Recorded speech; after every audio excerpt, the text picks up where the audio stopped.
welcome to Mutation Genetik Indonesia. Sekarang saya berada di Arsotik. Yuk kita langsung saja kita lihat Mas Yani sedang memandikan apa itu.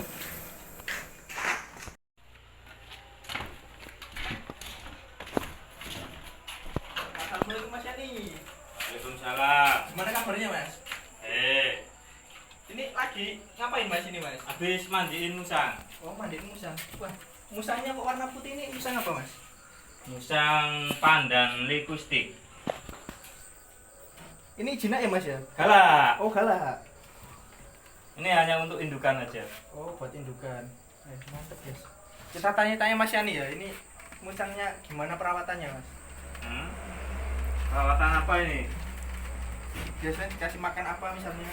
Makannya ayam, kadang ya buah-buahan, kadang ya selingan dog food.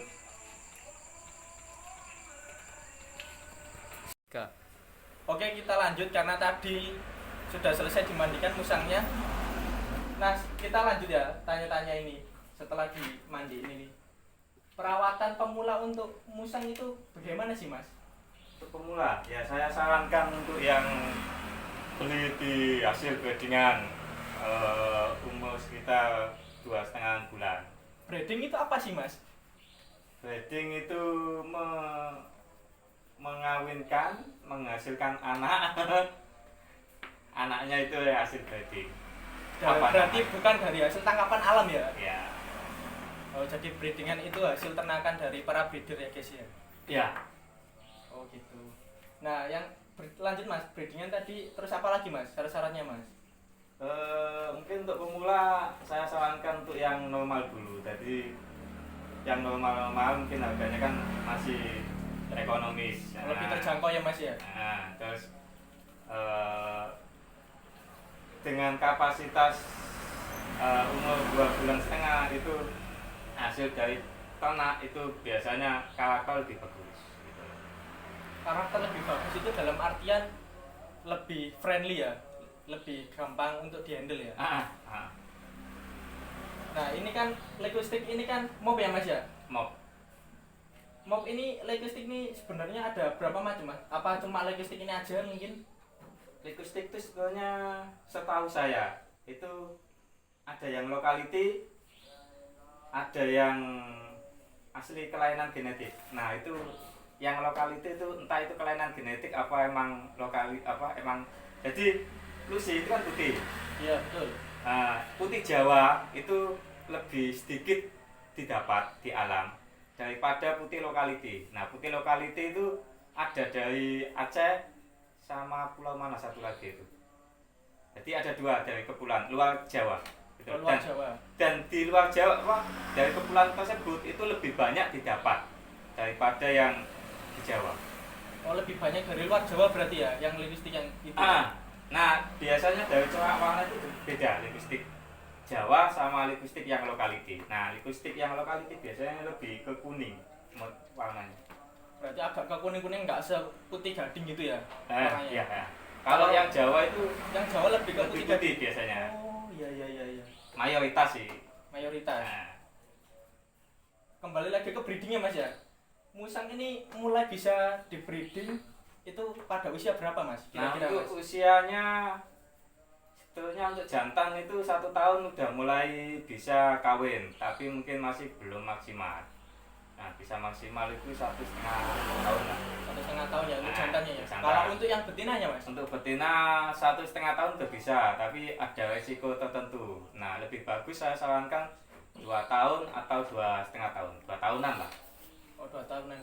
Soalnya kalau 1,5 tahun itu biasanya kalau hamil itu nggak semua, tapi rata-rata itu mereka akan nggak bisa melahirkan normal. Oh pada umumnya berarti nggak normal ngelahirin. Bisa jadi intinya nggak kayak manusia itu mungkin nggak masih di bawah umur terus hamil nggak kuat ngeden kasarane ngono. Hormonnya belum matang sempurna. Nggak kuat untuk melahirkan gitu. Oh nggak kuat.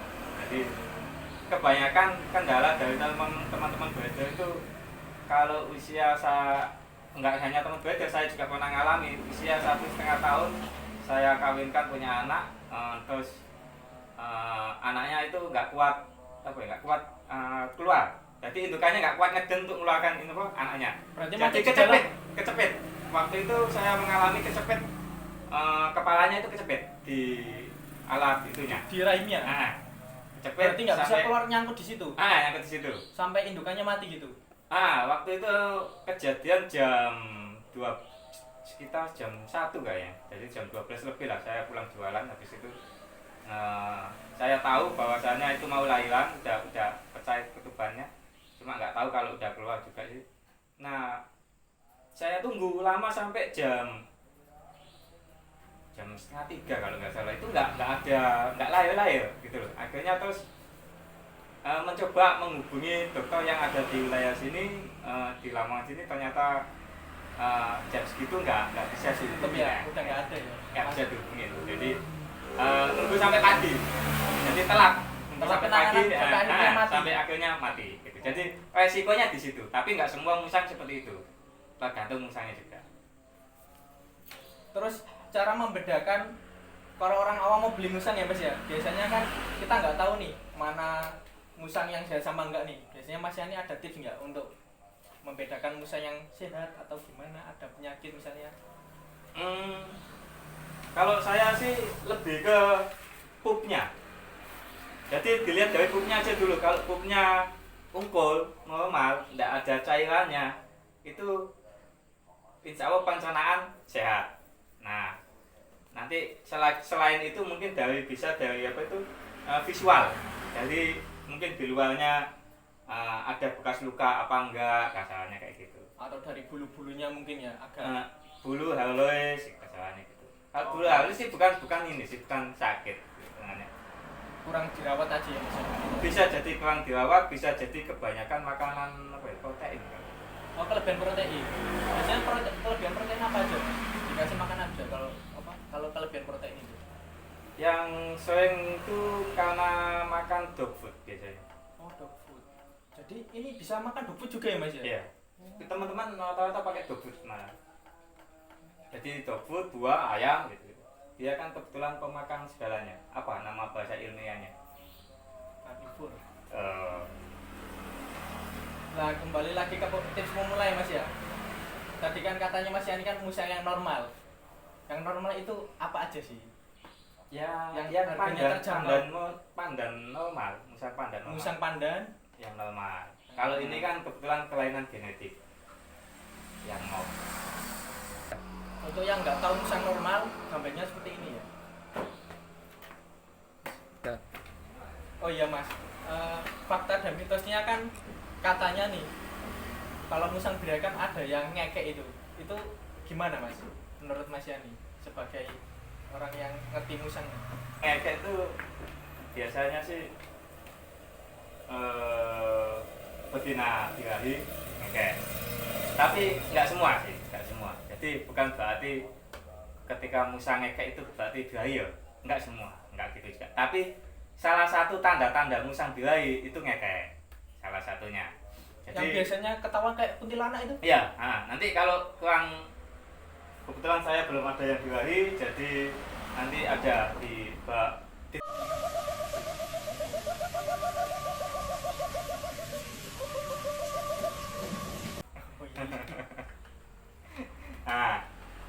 musang itu kalau betina birahinya kadang kayak kuntilanak. Jadi banyak masyarakat zaman dulu itu ketika mendengarkan bunyi ya kayak dibilang suara kuntilanak ketawa, itu sebenarnya entah itu benar kuntilanak atau enggak, tapi setahu saya pernah mendengarkan sendiri itu musangku ternyata lagi birahi betina. Oh, betina. Kalau untuk yang jantan Mas? Untuk yang jantan dia mengeluarkan aroma pandan. Aroma pandan, berarti seperti daun-daun pandan itu ya Mas? Ya, seperti kolak. Itu saya juga doyan Mas. Sama. Jadi seperti kolak. Jadi kayak aroma pandan, nyengat baunya, nyengat itu aroma pandan. Oh. Kebetulan kalau misalkan di tempat-tempat Sintu atau tempat-tempat apa itu menakutkan lah kadang. Bisa jadi mungkin di kebun bambu. Nah, ini kan biasanya paling sering zaman dulu tuh di kebun bambu emang. Jadi kebun bambu ada aroma pandan, padahal itu aromanya yang jantan. Habis itu ada suara, di sisi lain ada suara bunyi kayak cewek ketawa, nah, dibilang kuntilanak. Jadi mungkin semua itu sebenarnya saling berkaitan gitu loh. Oh berarti itu cuma mitos ya Mas ya? Saya anggap mitos. Kalau saya anggap mitos karena saya selama ini belum pernah bertemu dengan hal-hal kayak itu secara nyata gitu loh. Jadi yang saya temukan yang nyata ya saya punya musang jantan, ternyata ketika dia beraroma pandan di ruanganku. Habis itu betinanya ternyata ngekek, setelah mungkin mencium aroma pandan itu tadi ternyata betinanya hilang. Oh gitu ya Mas ya. Oke saya lanjut ya Mas ya. Setiap makhluk hidup kan punya penyakit ya Mas ya. Nah, Terus di musang ini kendalanya mungkin dari Mas ya ini entah itu breeding atau segi perawatan. Jadi penyakitnya itu apa aja sih Mas yang mematikan mungkin? penyakit yang paling susah itu sebetulnya di pencernaan, karena mereka pencernaan kan nggak kelihatan ya. Jadi kita tahu itu ketika ada yang nggak beres sama pupnya, aromanya nggak enak, itu baru benar-benar kita Berarti waspadai. faktor dari pakan ya Mas ya?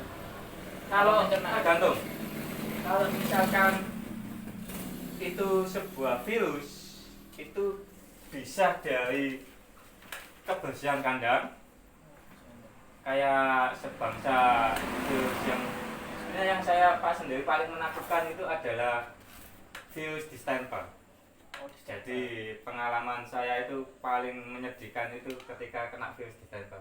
kenapa itu itu Mas? Virus distemper virus- itu Mas? Virus yang nggak kelihatan. Gejalanya yang pertama itu saya pengalaman saya yang saya alami itu dia muntah busa. Muntah busa. Muntah Kayak busa indikasi keracunan berarti ya? bisa kayak Kayak indikasi keracunan. keracunan ya? Muntah busa, habis itu pupnya itu udah mulai nggak enak juga, nanti bau yang nggak normal. Kalau bau pup kan kelihatan memang bau pup, ada bau sendiri yang kayak nggak biasa dengan pupnya Itu itu. berarti kebanyakan mati atau masih bisa hidup lagi? Mas? Rata-rata mati. Oh, rata-rata mati ya? Rata-rata Kalau mati. distemper tadi ya? Distemper. Kalau untuk yang penyakit lain Mas, yang ringan-ringan misalnya kutuan atau mungkin dari kutu anjing misalnya. Kalau kutu saya selama merawat musang itu kayaknya kalau dari rawatan nggak ada kutu seharusnya. Kecuali ambil dari alam. Itu pernah ada. Dulu saya musang Bali itu ada kutunya, ternyata dari alam. Kalau kutuan rawatan gini jarang karena mungkin yang Kandangnya punya juga itu sering mandiin, kayak tadi saya mandiin malam-malam gitu. Kalau untuk ringtail itu yang ekor apa? Sorry maaf, bukan ringtail, yang ekornya spiral. Kalau spiral itu kalau aku pribadi itu menurut saya ada dua faktor. Yang pertama itu cara pengambilan dari kandang. Jadi kayak ini kan musangku galak semua ya. Oh iya. Karena indukan. Jadi saya itu suka ngambilnya itu ekornya gini. Tak tarik dari kandang ekornya gini. Pada ini yang sering mengakibatkan ekor itu labil, kadang spiral, kadang enggak. Nah kalau udah terlalu apa itu sering kayak gitu, akhirnya nanti spiral. Nah berarti faktor utama dari spiral tadi sering ditarik-tarik ya? itu salah satunya.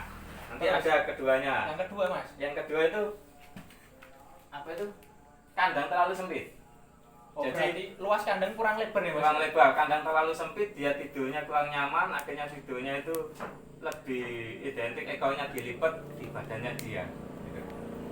Ditindih nama dia, dilipat ditindih nama dia. Ketinggian ya Mas? Nah, itu kalau udah posisi sering tidurnya kayak gitu, itu rata-rata spiral. Kalau udah spiral udah nggak bisa balik lagi apa? Saya dulu pernah treatment nyoba Mungkin diurut mungkin ya? nyoba pernah treatment itu sampai tak kasih apa itu pipa. Pipa. Nah, agar maksudnya pikirnya kan jika kita tulang Iya, logistiknya tulangnya bisa lurus lagi. bisa lurus karena kasih pipa. Ternyata enggak, itu malah mengakibatkan jamur bakteri di sekujur ekornya. Jadi Masuk dari bulu-bulunya ya. nah, Mas, ya. bulunya rontok. Gitu. Dan ternyata itu nggak bisa. Malah makin memperburuk ya. Memburuk Mas. keadaan, benar. Jadi kalau udah spiral ya udah biarin. Nah, sebetulnya pengambilan tip paling bagus untuk ambil musang gala itu Ya seperti apa Mas? Bisa dicontohkan Mas? ambil ekor. Nah, jadi ambil ekor gini, tapi bukan ditarik ya, bukan ditarik. Kita ambil ekor gini, diangkat, ambil dari perutnya gini, seperti ini. Oh, jadi nggak boleh kasar ya Mas ya? Harus Ya, lembut. ya, kita harus tahu karakter pet kita sendiri. Gitu. Ya biasanya kalau pemula kan belum ngerti masalah yang karakter ya Mas ya. Ya. Kan dia baru beli nih, pasti belum perlu adaptasi mengetahui karakternya kan. Ah, Oh iya Mas, yang sering terjadi kan yang lagi-lagi baru-baru ini viral kan katanya ada yang rabies itu bagaimana Mas? Apakah musang bisa rabies juga Mas? Kalau Bisa. menggigit manusia? bisa, tapi sangat kecil. Jadi musang itu salah satu hewan yang bisa menyebarkan virus sama penyakit rabies itu tadi, salah satu. Kalau- Tapi kemungkinan itu sangat kecil. Nah, Oh kemungkinan kecil. Kalau di anjing sama kucing kan ada itu. ada. Jadi yang ada itu kan setahu saya itu emang anjing, monyet, kucing, musang. Setahu saya. Nah, musang itu paling kecil. Saya dari dulu tuh ya sering digigitin, ya nggak minta, cuma sering digigitin musang, tapi kok nggak sampai ada kena rabies. Dan kasusnya rabies di musang itu selama ini dari tahun 2014 sampai sekarang itu kayaknya belum ada. Oh, belum ada. Setahu saya belum ada, gitu loh. Tapi kan dulu pernah ada musang yang gigit sampai rabies. Belum, nggak tahu. Setahu saya belum ada. Oh, setahu Mas Yani belum ya? Nah, jadi sangat kecil kalau saya bilang kemungkinan musang salah satu penyebar virus rabies. Mungkin karena kebanyakan musang sudah sering dipelihara ya sekarang bukan lagi tangkap Enggak juga sih. Saya juga sering dulu tuh sebelum breeding itu saya dapat dari alam. Jadi sering beli tangkapan orang dari alam. Jadi sebelum saya breeding dulu tuh saya sering beli. Dan itu pun harus menjinakkan sebelum saya tahu bagaimana cara breeding gitu. Harus menjinakkan. Nah, menjinakkan mau nggak mau itu saya harus digigitin gitu loh. digigit tadi belum ada sampai yang rabies tadi ya? Alhamdulillah belum ada sampai rabies, alhamdulillah belum ada sampai bawa ke rumah sakit. Berarti kita nggak perlu vaksin anti rabies itu ya? Perlu sebetulnya. Jadi untuk vaksin rabies itu vaksin rabies perlu. Jadi kayak anjing, musang, monyet, itu kucing itu perlu. Nah, untuk pembahasan vaksin lainnya itu saya belum tahu. Tapi untuk rabies di musang itu saya rasa perlu juga sih. Berarti perlu untuk berjaga-jaga aja ya Mas? Jaga-jaga aja. Ya mungkin kalau vaksin kan namanya vaksin itu menambah daya tahan imun tubuh. Jadi musangnya itu nggak gampang terjangkit penyakit rabies tadi karena udah divaksin rabies. Gitu. Oke, sekian video kita kali ini tentang membahas musang legistik. Kalau kalian mau tahu video bahasa musang lainnya bisa nonton channelnya Arsotik atau channelnya Mas ini apa aja Mas? Channelnya Mas? Link di bawah ini. Oke. Jika kalian suka video ini silahkan subscribe dan like dan share ke teman kalian. Oke, sekian terima kasih.